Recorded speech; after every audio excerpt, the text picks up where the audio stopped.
you guys looking to talk about today? I mean, is there any particular targeted topics you were looking? I talked to your buddy Tony over here a while ago. He chose the topic of homelessness, and generally, what we do is we're doing something called street epistemology. Epistemology is the study of knowledge. How do we know what we know? And how do we know the things that we know? How do we determine if something's true or not? And the reasons behind our beliefs and that kind of thing, how we've arrived at them. Um, Generally, just using questions to kind of probe a person's methodology of how they've arrived at a conclusion. As far as the belief itself, I've had conversations about karma. I had a conversation with a young man named Hilton earlier. He believed karma was real. I've had conversations about the coronavirus, about the vaccine, politics, God beliefs. Um, so generally, it's usually a much more um, interesting conversation if the belief is something that modifies your behavior in the real world. Like you do something different because you hold this belief. It doesn't have to be that, but it's usually more of an interesting conversation for that. Mm-hmm. So, does anything come to mind for you? Um, I mean, one of the biggest uh, topics that I contemplate day to day is our next generation in general. What Yeah, about the next generation? I mean, the concerns and I mean, again, we gain our knowledge and our perspective and our beliefs, I think, based a lot on either influence or personal experience. I mean, the more you walk life and the more you experience things, the more you can uh, believe in something. You can make uh, you can have an opinion, I guess, an understanding. Right. And I'm concerned because I feel there are a lot of different factors that play into a very grim next generation if we don't change things. One of them, unfortunately, being population. I mean, that kind of goes into mathematical type statistics to which I am not fancy with the names and terminologies, but it's basically saying that, I mean, we will outgrow this planet. That's a fact if we don't stop and slow down. Part of the reason I don't have kids is I'm really a concern to bring kids into a world So that you're a I'm natalist. That's what that's called, a natalist. a natalist. I didn't know that. That's a new term for me. Yeah. Natalists believe you shouldn't have children. I want children. I'm just concerned with, the outcome of our Population, world, you know, um, the turmoils between governments and, I mean, the puppets, the puppeteers of politics and whatnot. so you're concerned that the next generation is very likely to have it worse than we have it. Is that right?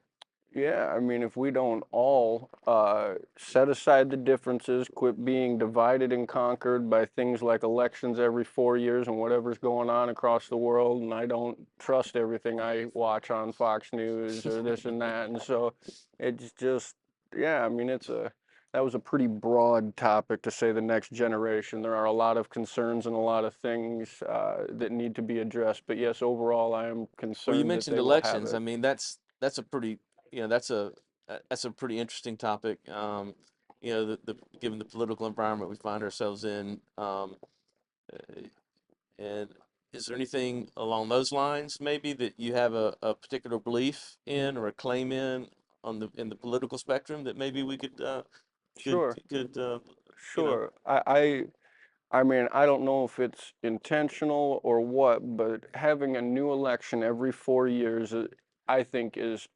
terrible because what it does is I understand that we want to give new leadership the opportunity to fulfill the wishes, needs, and wants of the public. However, a 4 year term is just long enough to get everything in motion and happening, and then somebody else comes up on the podium and says, I'll do this, this, and this, and they end up, it's breaking down the next president ends up breaking some of what the previous president did, breaks it down and changes it and switches it up. I mean, I feel we need longer terms.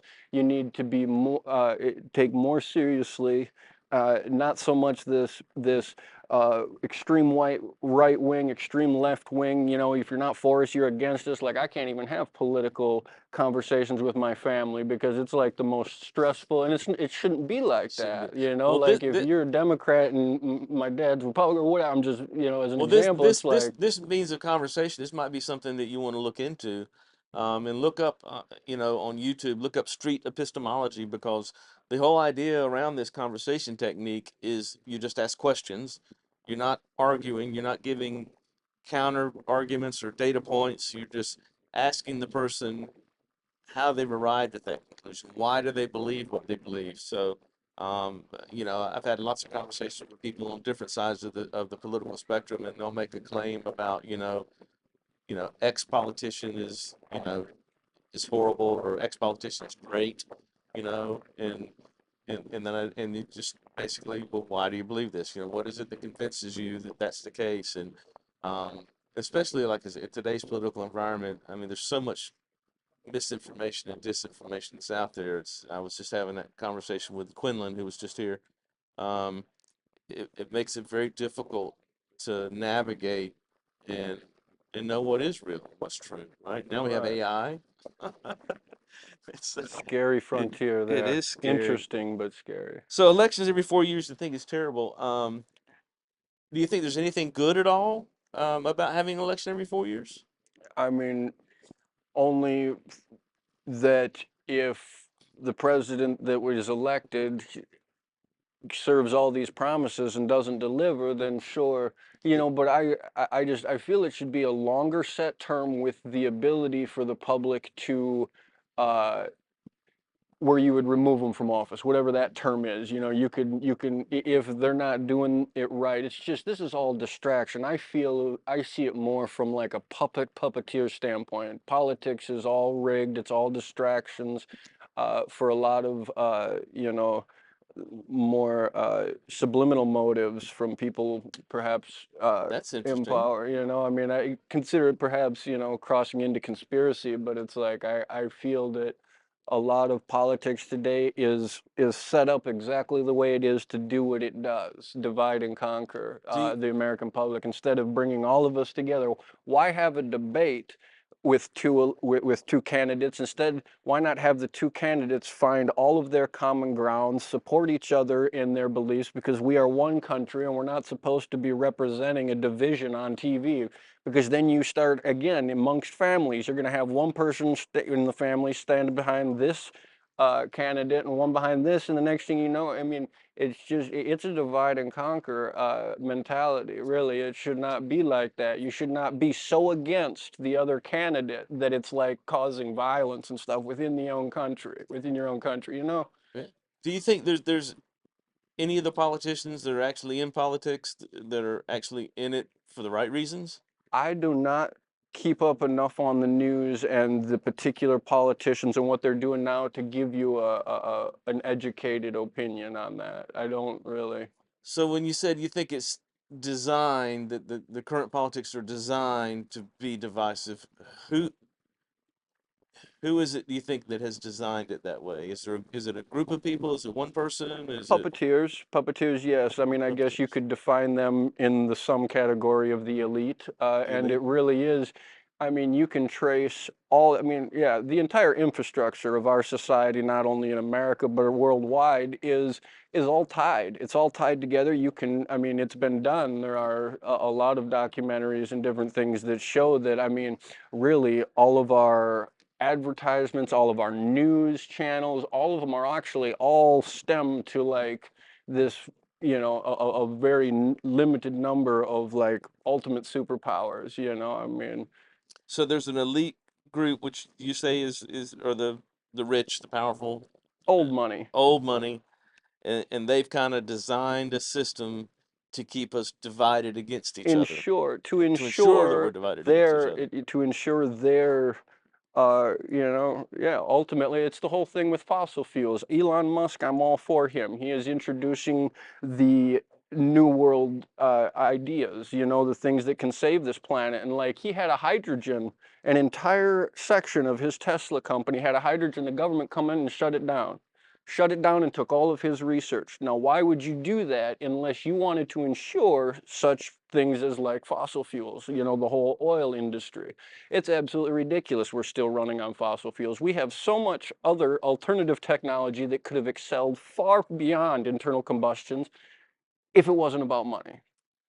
So money basically is driving the political machinery Everything, to keep us yes. divided, to keep the rich and the elite This is all in noise power. and static, really, like a lot of it. A lot of like it's a scare tactic, terrorism. Terrorism come into the picture in the early 2000s, and now all you got to do is put a little segment on TV of something terrifying, and the public is on, you know, they're supporting whatever it is, you know. I mean, it's scary. Like I mean, you know, my mind rambles and goes crazy No, when I you think of this kind of thing. There's right, just too right. much to talk about in a short amount of time. Um, so the rich or the oligarchy, if you want to call it that, or the people who are pulling the strings, how do you think that they're actually doing that? What how do they get people to do the things they want them to do?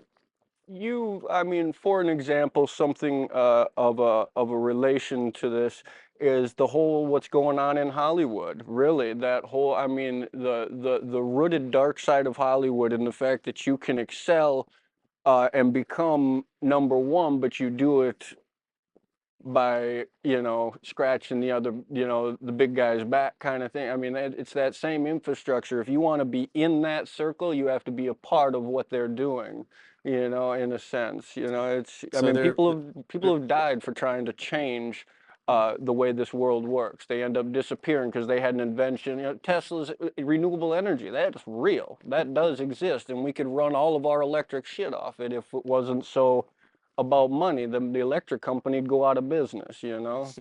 so basically money is the root of all evil. Right. It is. And I'm sure many of us can agree with that, you know? I mean, if we weren't tempted by what we could have with money, you know, it would Do you think there are any wealthy, really rich people who want to make things better? absolutely. There are so many and more this day. We're getting a new money generation of wealth that isn't so egotistically self-centered, power structure, you know? And I mean, that's why I don't mean to single out wealth as if it is a bad thing. It is just that I'm, based on my lifelong endeavors into understanding our world, I have found that a lot of the infrastructure to which we here as a society exist today is based on uh, the interests Of of the wealthy. few, of the wealthy and few. That How confident are you in that the way the world works is in the interest of the wealthy and the rich? How confident would you be in that? If I were to give you a scale, say like 0 to 100, zero being I have zero confidence. Nothing you could say could convince me that the wealthy are running things, and 100% would be I'm 100% confident that the wealthy are running everything and controlling everything, and nothing you could say could change my mind about that. Where would you put your scale on confidence of 0 to 100 that the wealthy are in fact running everything? Perhaps there are different ways to answer this, but I mean, it's obvious. There is nobody politically in power. There is nobody that you see on TV that isn't considerable wealth, really. I mean, is there anybody? Maybe I'm wrong, but like, I have very little money and you would never see me in Congress, you know, kind of thing. So, I mean, that in itself is one large piece of evidence that says that, I mean, whether they're for the people or not, it is the rich and powerful that control this So country. the fact that that those in power are basically rich. What? Most So often, you yeah, put yourself money you would be pretty walks hand in confident hand then with on that that. scale. Then what do you think, like a percentage wise, 0 to 100? I mean, overall, I would say I'm at like a solid nine. I Okay, mean, so and 90%. Okay, yeah, and I mean, I understand that, I mean, we as the people do have a voice, and a lot of the representatives are for the people, but that doesn't mean that, but they're not poor. They are wealthy people. That, I mean, so your question was, do I think the wealthy run the world? Yes, they do. Whether they're doing it with the influence or they're doing it on behalf of the people, I believe some of them are. I believe there is good out there, but I mean, Um, is there any information you might be able to see or find out about that would decrease your confidence, that you would say, well, maybe everything's not run by the rich? I'm always open to learning new things. Absolutely. I mean, if someone said that they would like to show me evidence to the contrary, I would be all But ears. you didn't. You're open to it, but you're not sure what that might look like. Right. How about what would increase your confidence? I mean, is there, or you're at 90, you're pretty high there already. Is there anything would take you to 95? Why aren't you at 100, I guess?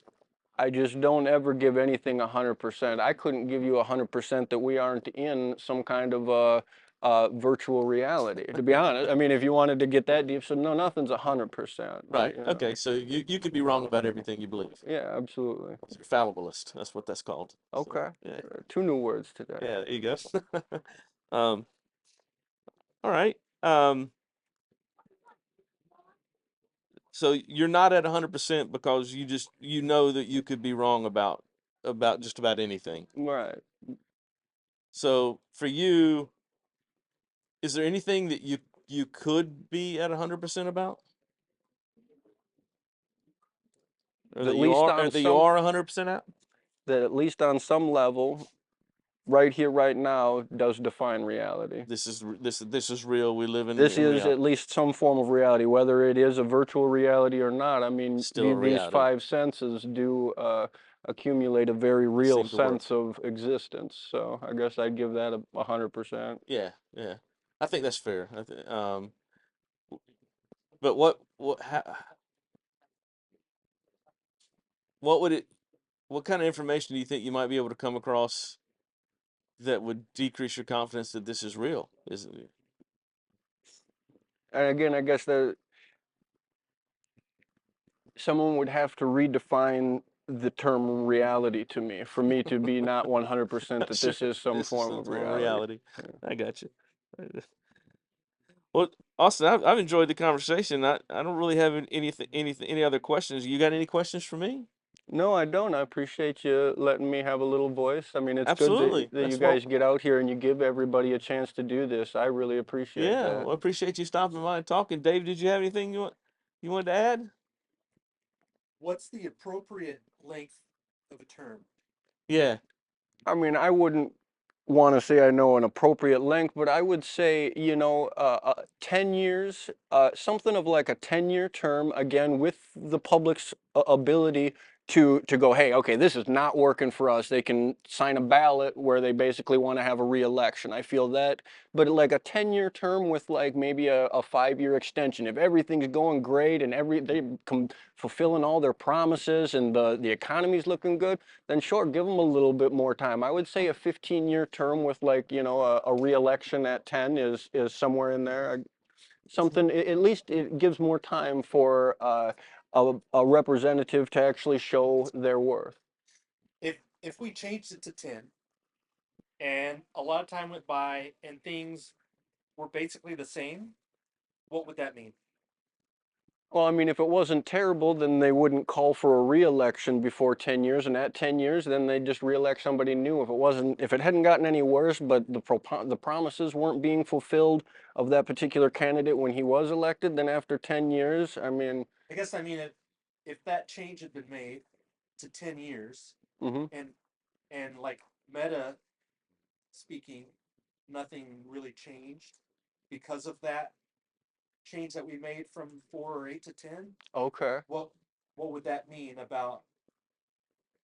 I guess I'd have to wait and see. I wouldn't know. I mean, I'd have to see what that looks like. I get what you're saying. I do, and I'm saying, yeah, we'd have to get there. We'd have to elect someone who, I mean, has a lot of support unanimously of the public as a whole, and we'd have to see what they could do in 10 years and see if that actually does make a difference and, you know, kind of isn't so divide and conquer as I was expressing, you know. Right. Cool. All right, guys. Thank you. All right. Thanks, Austin. Appreciate it. Man, you got any questions for me? No, thank you guys. All right. Thank you.